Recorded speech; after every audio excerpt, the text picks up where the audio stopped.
Welcome to First and 15, the only podcast that's trying to get you paid. I'm here with two-time FFPC champion AB. Alongside him is my guy, Dio the Machine. Guys, I want to talk about this Nick Chubb injury. Not so much about Nick Chubb, but about how much guys spent for Jerome Ford if he was available in your league. Listen, how do you guys think that that's going to work out now that Kareem Hunt is on that team? He has familiarity with the offense, with that organization. Do you guys think that people should have slowed down a little bit on the Jerome Ford fab?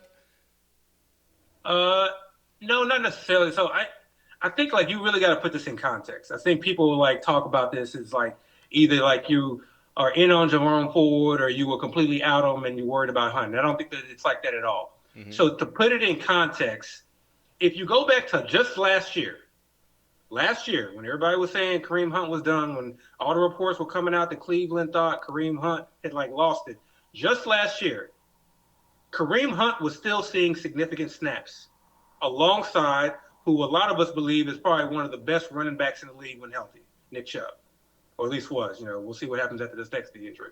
So Nick Chubb, one of the best running backs in the league, was still succeeding carries and touches and snaps to Kareem Hunt. Okay. And we saw Jerome Ford, we saw the same thing this year, a little bit with Jerome Ford, less so on third down, less so in the passing game. So Jerome Ford is not Nick Chubb, but that does not mean that you shouldn't break the bank for him. He was only available in like one FFPC league.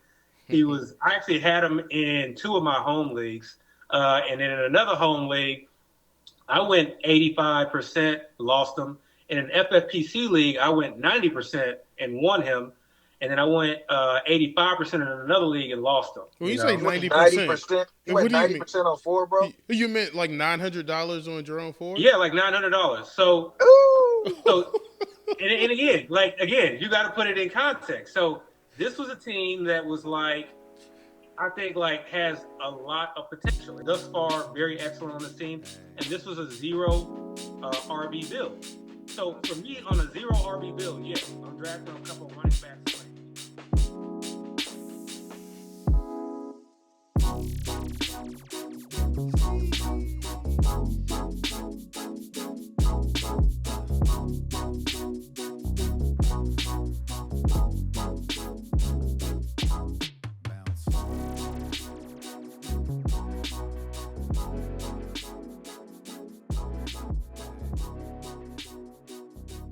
I'm sorry. You know what I tend to do is let's go back to Abby with this Jerome Ford stuff, Yeah. right?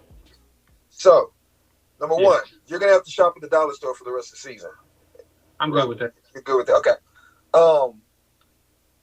Correct me if I'm wrong, and I might be totally making this up, but I believe Jerome Ford had an injury last season, or he missed a fair amount of time. And if that's true, I think it's probably a good idea to maybe consider contingency plans, because what if he gets hurt? Like, what is the next? What's that next step? What's that stay ready type move you would be making? Are you looking at Pierre Strong, or are you looking at another back on that backfield that's going to be the every down? Or do you think it's just going to be Kareem Hunt and bust? What's the plan up there? Because I wouldn't depend on having Jerome Ford for the full season yet. We haven't seen him do it. Yeah. It's only his second season. He wasn't getting that many snaps week one before the injury, right?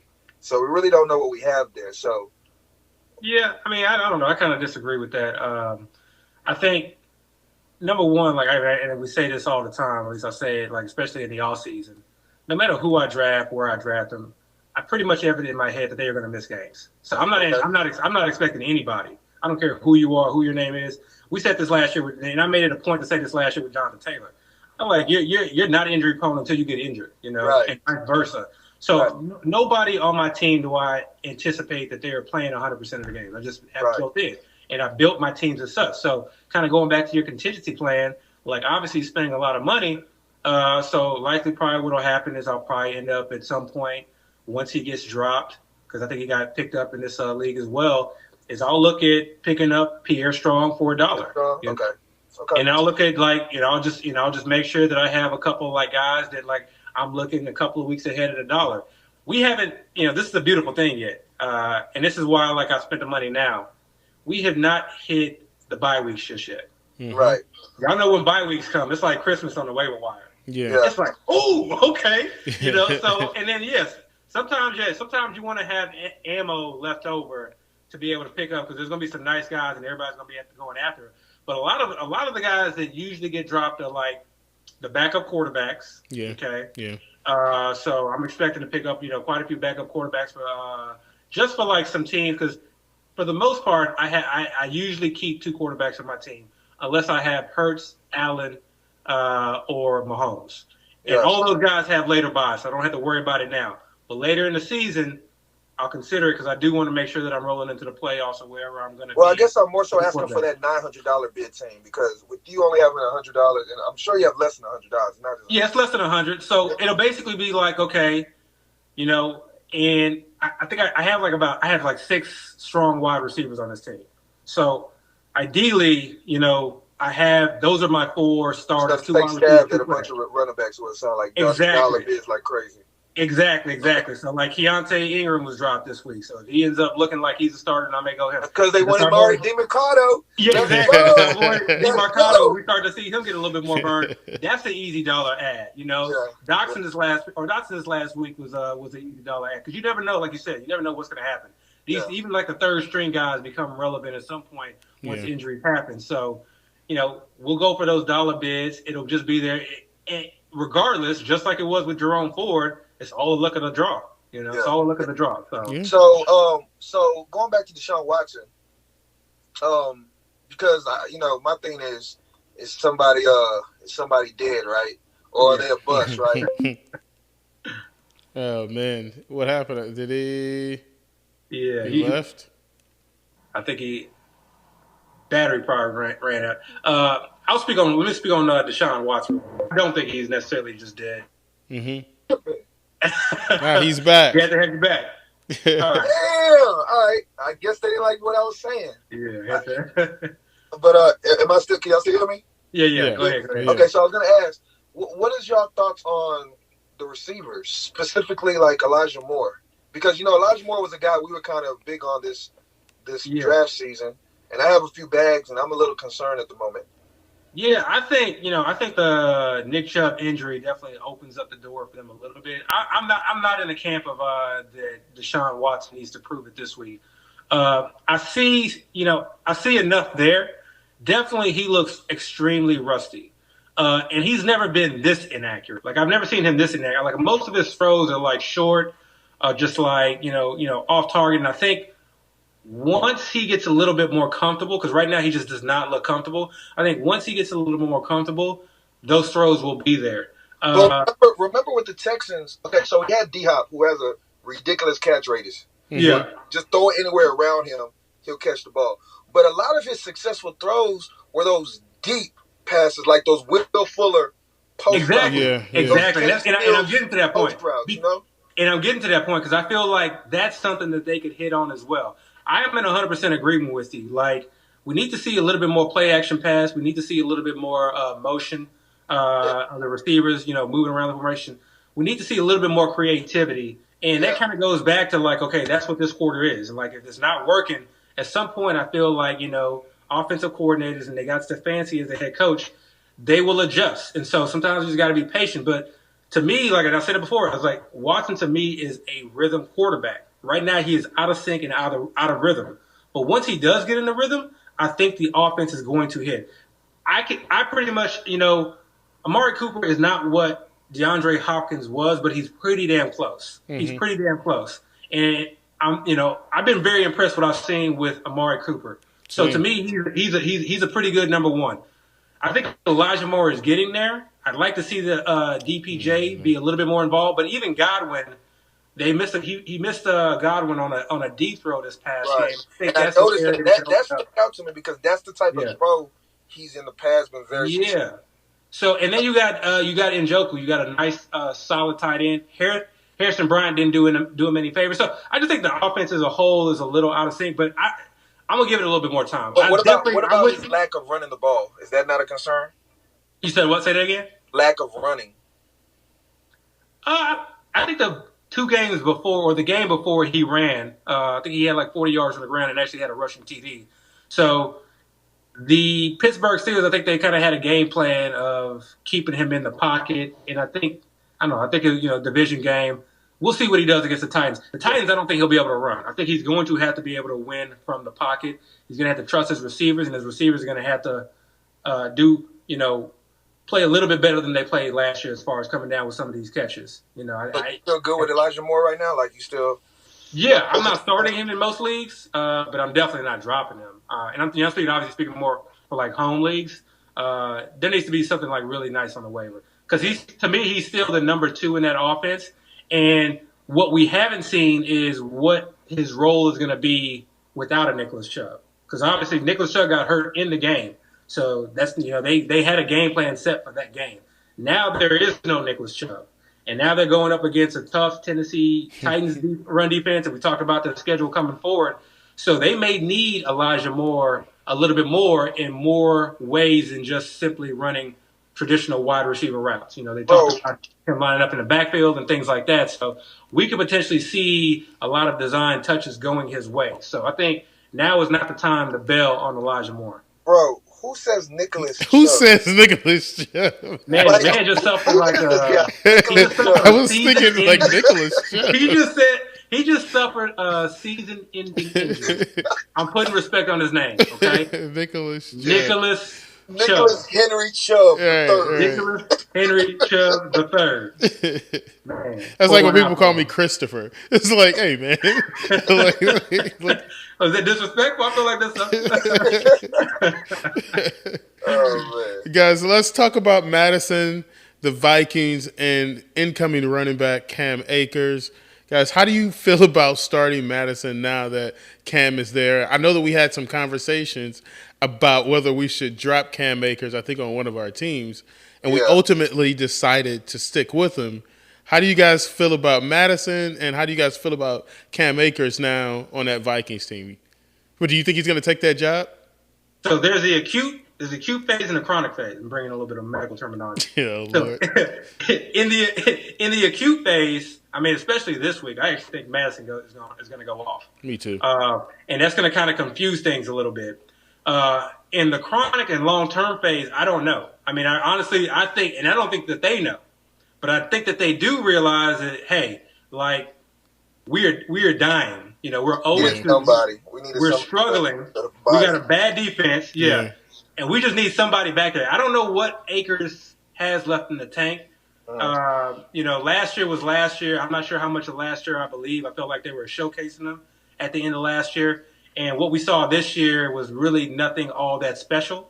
So not that Alexander Madison is special, but I don't know how much better Cam Akers is at this stage in his career coming off the Achilles either. So this is going to be interesting. I got this crazy, thought in the back of my mind that come week 15, 16, 17, it's going to be a bunch of Dwayne McBride, leading the touches on a Minnesota Vikings team that has been knocked out of the playoffs. So, I don't really want any of these guys in the long run, but I think right now, for the next game or two, I'll probably be starting Madison this week. I mean, it's a low risk move by the Vikings, right? All they did was swap 2024-6, I think. Yep. Like swap them. So in reality, that was just the Rams basically saying, just go away, Cam. Like, whatever. We'll take anything. Like pick swap, whatever. We'll take it, right? Me personally, so I don't have much Alexander Madison because I've never really been a believer of him talent-wise, and this goes back a couple of years now. Mm-hmm. But we've always kind of been looking at who could potentially replace Madison, right? Mm-hmm. That's why McBride was being drafted so much in draft season.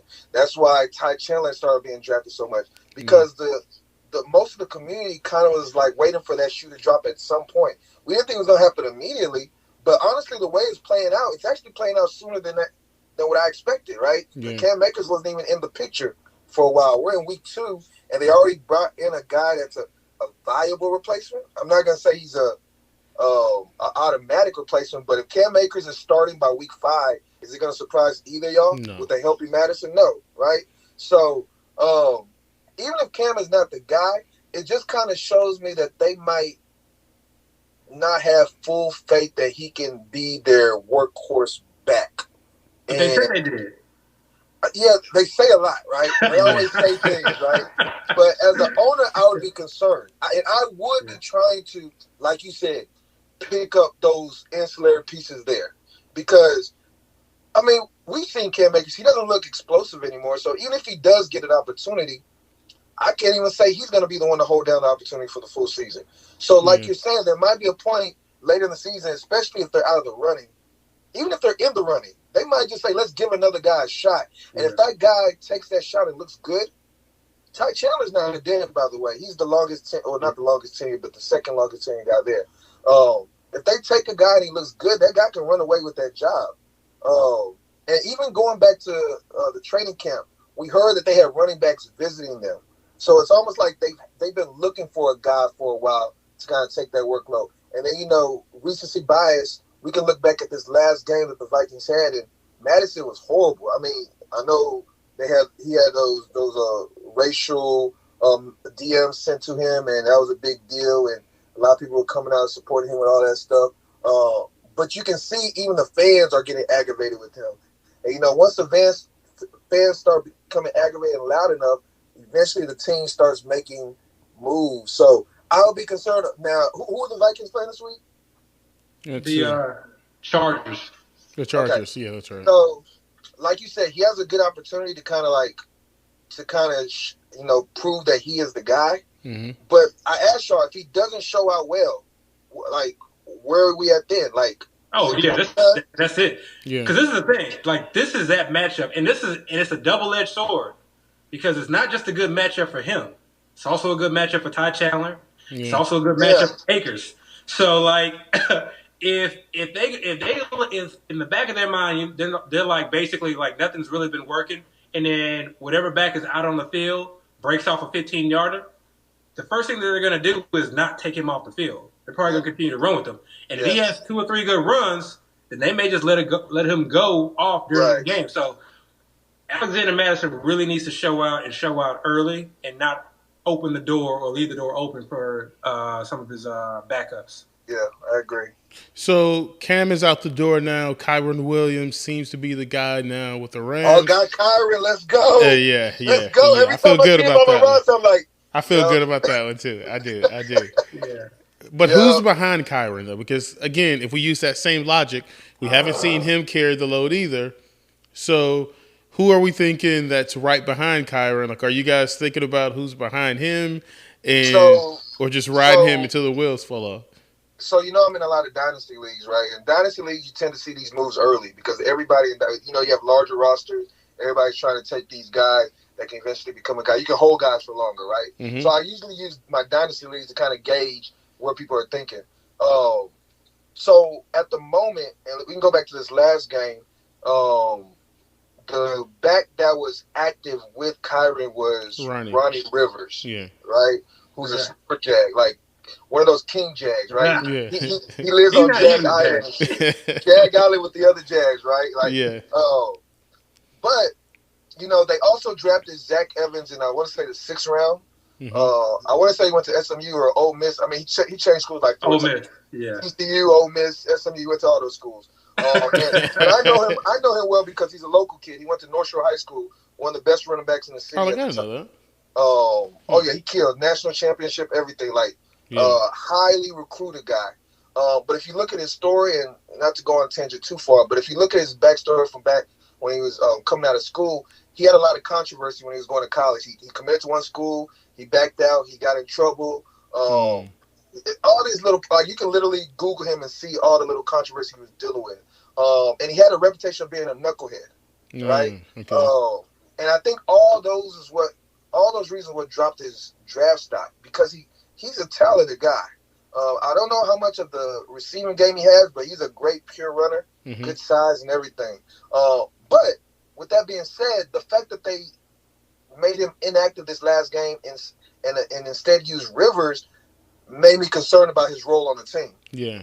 Right? It's like what is Ronnie Rivers doing or showing them that makes them feel like he's a better option than Evans, regardless of his knucklehead status? So if that's where they are right now, I honestly think the next guy we should be so if you were to ask me right now, I'd say pick Ronnie Rivers as the guy, as the true handcuff to Kyron. But to be honest with you, number one, it's almost like Breed. I'm not going to feel happy about it. So I'm going to be like, I'm not excited about this. And I really think if something happened with Kyron, they'd probably bring somebody in. Yeah. Don't forget, last year, every time the Rams lost a guy, they would sign somebody up from another, like off the street. So they would trade for somebody. And it's still the same regime. So I wouldn't be surprised if they do that same approach. Yeah, man. If Kyron was to go down, There's still a lot of running backs that's still out there too. So yeah. I don't believe the handcuff is on the team right now. Exactly. Yeah. Yeah. So that's. I didn't really go after any of them. I think I kind of, I'm definitely in agreement with Dale on that one. But who knows? Like, you never know. Like, this week will definitely be very, very telling. So I definitely think it's smart, to take a stab at someone and just kind of see who's active. Who's getting the runs behind Kyron Williams? Because Kyron's a smaller back as well. I think he handled a lot of the load at Notre Dame, but NFL's the NFL, and like we said, we don't really expect anybody to stay healthy for all 17. Okay, and don't forget he got hurt last year.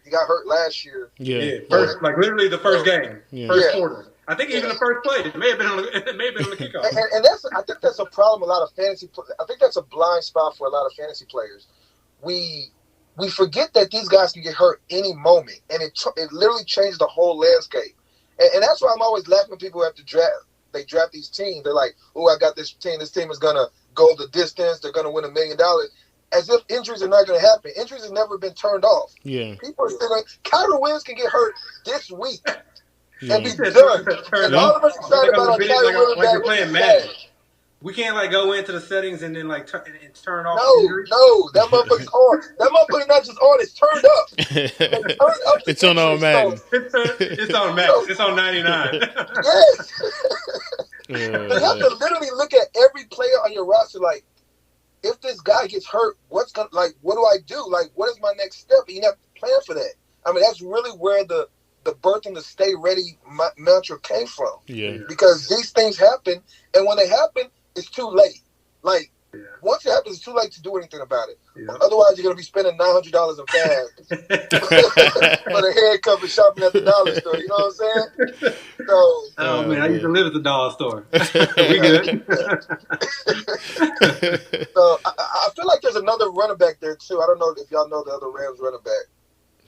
I don't see him on the roster, but.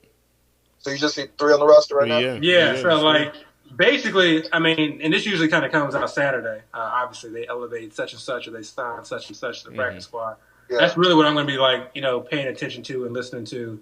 The good thing about Saturday now is you got college football, so a lot of people are kind of paying attention to college football. Outside of my squad, I'm really just paying attention to NFL. So I try quick question. Speaking of what you just said, so the Ravens signed Kenyon Drake to the practice squad. Mm-hmm. They still have Melvin Gordon on the practice squad. Mm-hmm. I thought they elevated Melvin Gordon. They elevated for the game, but he always reversed back after the game. Oh, okay. So he's back now. Justice Hill's hurt. He's probably not going to play this week. Well, we don't know. Probably he may not. Yeah, he might. I've heard he most likely is not. He hasn't practiced this week yet. Okay. Which leaves Gus Edwards most likely starter. Are y'all taking a stab at any of those other running backs that's between Gordon and Kenyon Drake, or are just not even touching that backfield? I'm not touching Mitchell. I have some Gus. Mitchell's on. Mitchell. Now. Yeah, but he's gonna come off on. Hey man, chill out. It's not time to talk about Mitchell on our show, okay? I haven't got enough of my Mitchells yet. It's still my bad. My bad. There's still a few Mitchell shares out there that haven't quite accumulated yet. I do have a lot of Mitchell though, just a bit out there. But as far as right now, because Mitchell, he's not going to be available till week 5, and he might it might take him a week or 2 to get really he's going to be a slow burn. People will drop him. Nobody, it's hard to hold, especially with the bye weeks. Bye weeks start week 5 anyway. Yeah. Week 4, I thought. Week 4, right? Week 4 or 5? Week 5. Week 4. I don't know. So are y'all both just saying no to the other Ravens running backs, or y'all taking some stabs? I mean, Drake surprised last year. He's the Drake. He's done well in this offense. It's just hard. You're going to have to guess. I I think if they elevate Drake, he may not be a bad person to like take a stab at. Because Gus Edwards has really kind of always been a zero in the passing game. Exactly. That's kind of so. Yeah, so I think that they would likely elevate, and he's familiar with. Well, actually, he's not really familiar with the system because this is a brand new system. So I don't know. We'll see. It'll really depend on who they elevate, but we should know that Saturday. Yeah. All right, guys. Short but sweet. That's all we got this week. That's it. All right. That's it. Please like. There's a lot on the table. Wait. A lot of meat on the bone. Look at Mari DiMercado for the Cardinals. He's starting to get a little bit burned. I think he had more touches than Keontae Ingram last week. Mm-hmm. Abby just brought up Keaton Mitchell, so I guess we can't hide that much longer. No. Keaton Mitchell, we're waiting for him to come because me personally, I think he can take over that backfield, totally take it over. Honestly, anybody else y'all could think of that kind of talked about recently? Daniel Bellinger because Darren Waller's a bum. Because he's a bum. Isaiah Hodgins is dead to me. But man, hey man, look, Father Time's undefeated, man. Father Time's undefeated. Yeah. Ooh, how about them Texans though? That passing offense. Hey, everybody jumping on the Nico and Tank Dell truck right now. Tank Dell should not be on the waivers. Okay? Yeah. He should not be on waiver wires. Yeah. We'll get that man. Yeah. All right, guys. Please like, rate, subscribe. We're out.